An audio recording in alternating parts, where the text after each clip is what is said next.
What's up, Extreme Kids? This is First Lady Karina Hanscom from Ottawa, Ontario, Canada, and this is your midweek story time where we are reading my first message Bible, a devotional Bible for kids by Eugene Peterson for ages 4 to 8.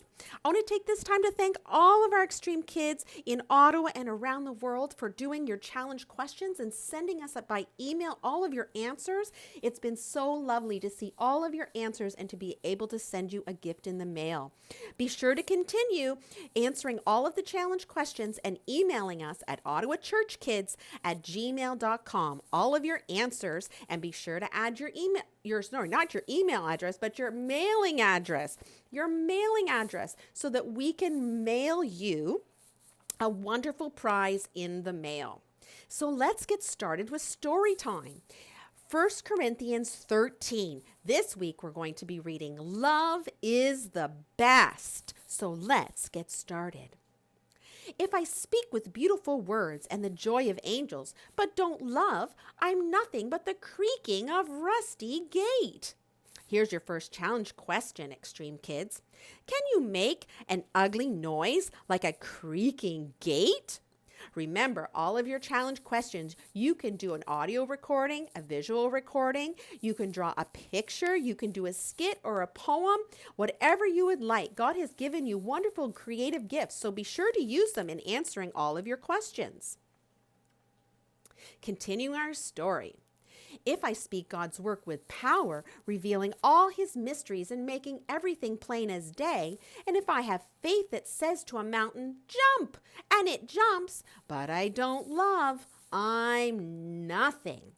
If I give everything I own to the poor and even go to the stake to be burned as a martyr, but I don't love, I've gotten nowhere. So no matter what I say, what I believe, and what I do, I'm penniless without love. Here's your next challenge question, Extreme Kids. What is the main thing God wants us to do? Love never gives up. Love cares more for others than for self. Love doesn't want what it doesn't have.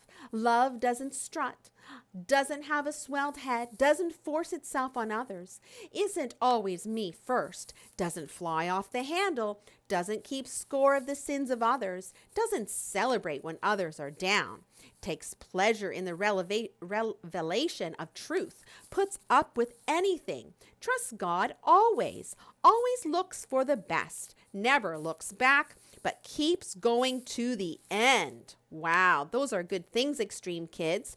Here's your next challenge question. How do you feel when you love someone? I like the pictures in this story. Love never dies. We know only a portion of the truth, and what we say about God is always incomplete. We don't yet see things clearly. We're squinting in a fog, peering through a mist. But it won't be long before the weather clears and the sun shines bright. We'll see it all then, see it all as clearly as God sees us, knowing him directly just as he knows us. But for right now, until that time, we have 3 things to do. 1, 2, 3. 1, trust steadily in God.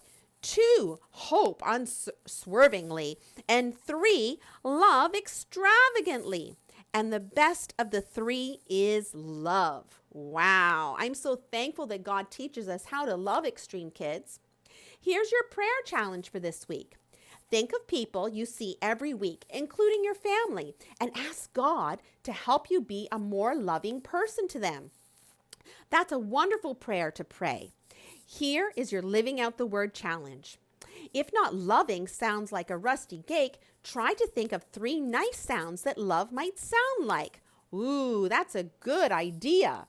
And part B of that challenge is this week, try to say, I love you to someone every day.